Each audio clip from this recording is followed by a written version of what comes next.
Mark Benjamin. I'm the CEO of Nuance Communications. Every year our company, like many other large companies, we hold a sales conference, a worldwide sales conference, where we bring all our salespeople together. We're looking at all your kind of traditional guest speakers and, impressive people, but more traditional. And the team, spoke about Dear World. And at first I didn't recognize the name. Certainly I had, some questions. I questioned myself just like every leader might. But we were really trying to have this big, correction at our company around culture and like creating meaning around what we do and like our purpose. This is a very deep, personal, emotional at times kind of, if you will, experience.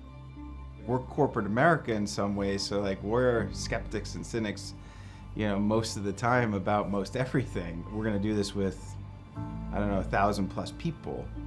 And like I started to get worried. Now you'll probably fall into two categories at this moment. Let me at him, give me the pen. The other group is like, what is this? It wasn't obvious until we actually got there and did it, and then it was like, whoa.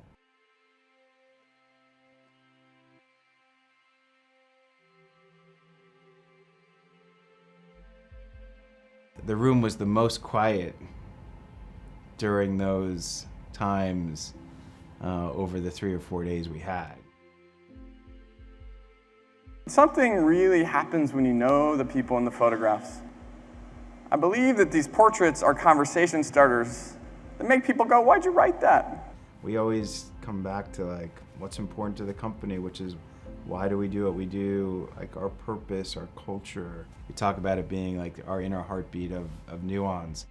That's where it all began for us, the Dear World experience.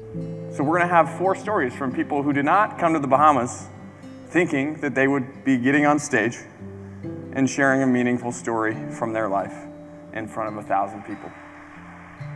We're about 3 hours into the dive, so we've gone to the end, we've laid our line, we're about an hour coming back out when I had my oh shit moment.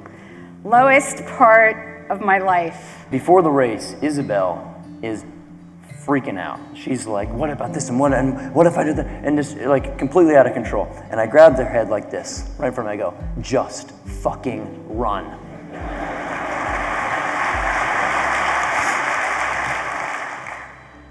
So in 1984, my business mentor, Tom Chisholm, asked me if I wanted to come work with him at United Technologies. He set up an interview with Randy Carrero. I was in my early 20s, and I wanted to make a good impression, and I spent every penny that I had, which was probably $50, on shoes, a shirt, and a new suit. And I'm in the lobby of the Chrysler building, and I'm waiting for Randy to come out, and this guy comes out of his office, and he's walking down the hall, and I'm pretty sure it's him. And I look at him and I think, I'm gonna marry him. And in 2011, we celebrated our 23rd anniversary, and Randy turned 61.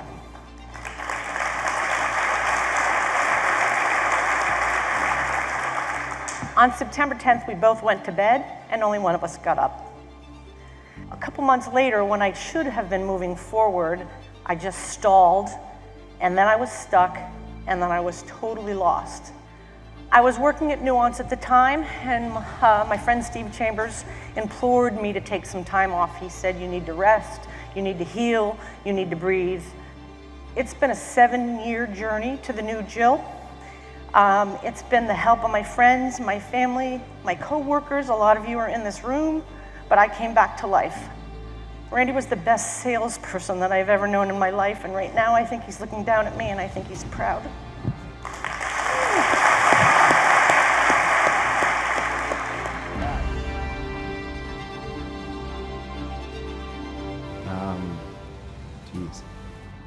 Proof. Like here we are a year later, and I can't even think about some of those moments without, we connected everyone in that room over those 2 or 3 days with Dear World.